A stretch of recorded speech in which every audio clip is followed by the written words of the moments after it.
Isang mapagpalang araw na naman po mga kapatid at muli tayo mag-aaral ng salita ng Diyos. At ang salita ng Diyos natin pag-aaralan, atin po itong kukunin sa awit, kabanata 139, talata 17 hanggang 18. Ang sabi po dito, "Tunay, Yahweh, di ko kayang mataho ang iyong isip. Ang dami ng iyong balak ay hindi ko nababatid. Kung ito ay bibilangin ay sindami ng buhangin. Sa iyo pa rin ako kung umaga na magising." Mga kapatid, mga magulang, mga kaibigan, ito po ang salita ng Diyos. Ang papuri, ang pagsamba ay para lamang po sa Kanya. Dito po sa nabasa natin, dito sa may awit, ito po ay nagpapakita na ang Diyos ay maraming plano sa bawat isa po sa atin. At sabi nga doon, ang pag-iisip ng Panginoon hindi talaga natin mababatid at mahirap talagang unawain minsan yung mga plano ng Diyos sa buhay po natin, no? Minsan dumaraan tayo sa hirap, sa mga karamdaman, sa mga sacrifices, sa mga problema, sa mga kabigatan, no? Sa mga negative na tingin natin, no? Sa buhay natin. Pero siyempre sa buhay talaga may negative, may positive. Para makita natin ang magandang picture, no, yung magandang plano ng Diyos sa bawat isa sa atin, no. Sabi nga sa pag-develop ng mga film, 'di ba? Yung mga picture kasi ngayon kasi digital na pero dati gumagamit ng film, 'di ba? So may negative siya. So yung negative na 'yon ay kailangan para mabuo yung yung magandang picture natin, no, na kuha natin. At yung mas kagandahan kasi dati hindi mo na mai-edit 'yon, 'di ba? Kung ano yung lumabas doon sa picture na 'yon, kung kumikislap yung mata mo o kaya nakapikit ka, hindi mo na mai-edit 'yon, no? Hindi na pareho ngayon. Kaya mong i-edit, so medyo minsan hindi na organic kasi kaya mo nang i-edit 'di ba?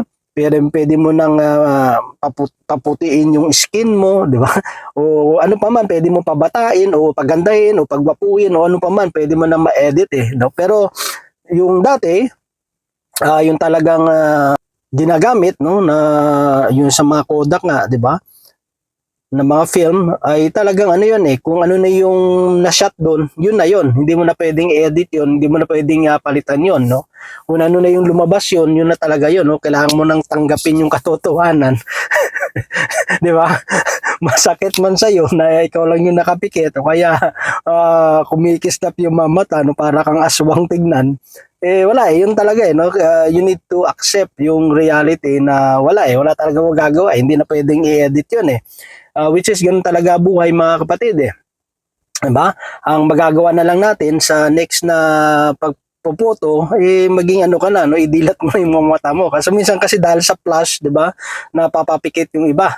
So ano lang, it's a part of learning, no? Sa susunod, dahil alam mo nang wala nang take 2, take 3, so kailangan gandahan mo na, no? Yung posing mo o kaya ianda mo na yung sarili mo. Yun ang kagandahan dun hindi pareho kasi ngayon, pwede mong i-edit, di ba? Kung medyo nakapikit ka, pwede naman padilatin. Di ba? Kung yung hallelujah. Wala kung umikistap yung mata mo, di ba? Pwedeng pwedeng baguhin na, pwedeng i-edit Pero ngayon kasi marami na, di ba? Pwede na. Pero dati hindi mo talaga pwedeng gawin 'yon, no? Kung ano yung kinalabasan 'yon, you need to accept, no? Kailangan mo na talagang tanggapin. Which is ganun talaga sa buhay mga kapatid, di ba? So, may mga bagay na nangyari sa buhay natin na part talaga yan sa plano ng Panginoon. Diba? Para naman yan sa ikabubuti natin kung tayo man ay dinidisiplina, pag tayo nadadapa, we learn. No? We learn something every day. Pinakaano dun is, alam natin na mayroong plano ang Diyos. Minsan hindi talaga natin maunawaan. Ang dapat lang naman kasi nating gawin is, mag-cooperate, no? Mag-cooperate tayo doon sa plano ng Diyos, no? Huwag nating hahadlangan ng ang plano ng Diyos na maganap sa buhay mo natin. Kasi isang plano pa lang nga yun hinahadlangan mo na. Sabi doon marami siyang plano Sabi nga kung bibilangin yung buhangin sa yung buhangin, napakahirap bilangin yan. Ibig sabihin napakarami ng plano ng Diyos. Araw-araw kasi sa buhay natin, every minutes ng buhay natin mga kapatid, nakaano na yan sa plano ng Diyos 'di ba? Yung pag-iingat niya sa atin. Pag-iingat niya, ano nga yan, every seconds ng buhay natin eh. Habang nabubuhay tayo, nakalatag eh.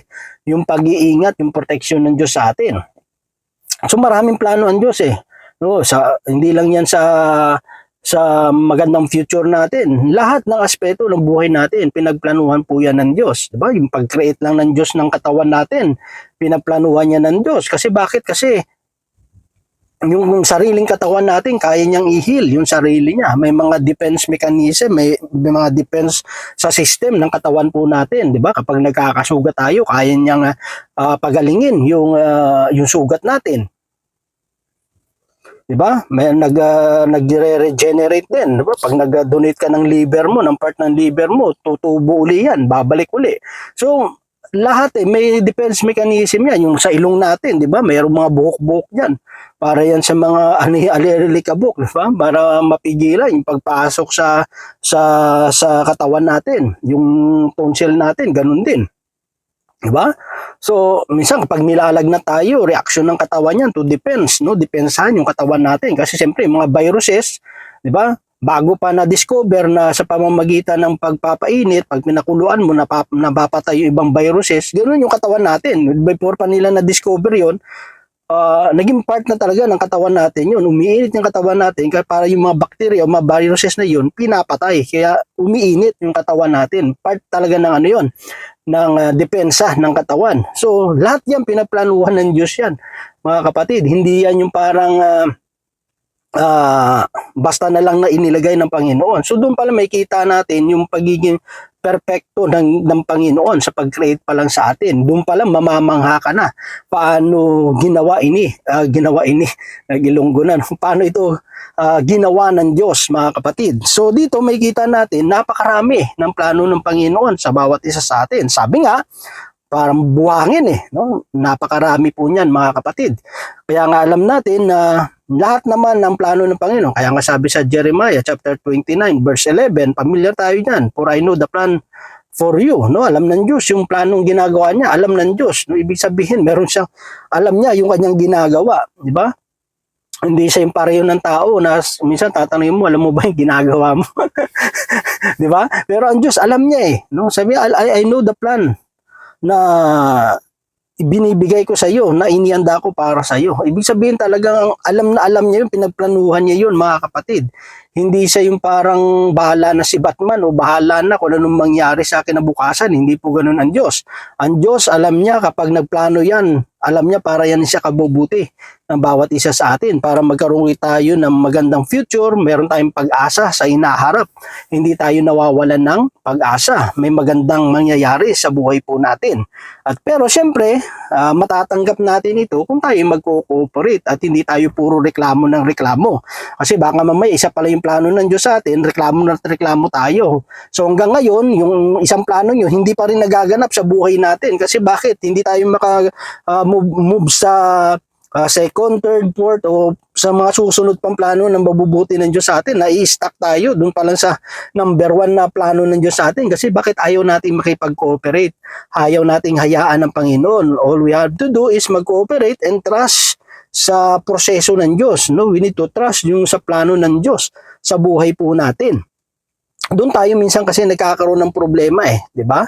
So, hindi nagiging stagnant tayo, parang walang progress, parang walang nangyayari sa buhay natin. Kasi bakit? Kasi tayo ay always kasi upos ng upos doon sa plano ng Panginoon.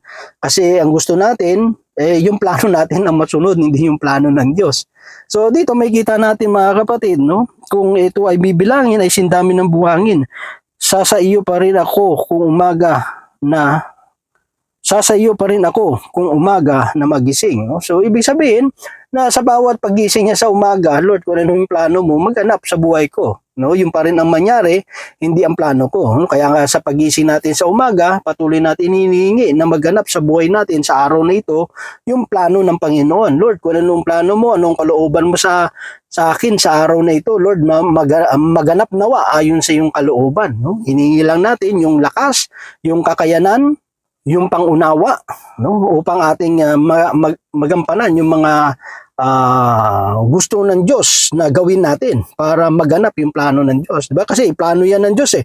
Hindi yan magaganap sa buhay din natin kung hindi rin tayo a-action, hindi rin tayo gagalaw o susunod dun sa kalooban ng Panginoon. Kasi sa pagsunod natin sa kalooban ng Panginoon, dito natin unti-unting ginagampanan at unti-unting natutupad yung plano ng Diyos sa buhay natin. Di ba? Katulad papatayo ng bahay, meron ng blueprint yan, tapos na yung plano dyan. So yung gagawin na lang is yung pagpapatayo.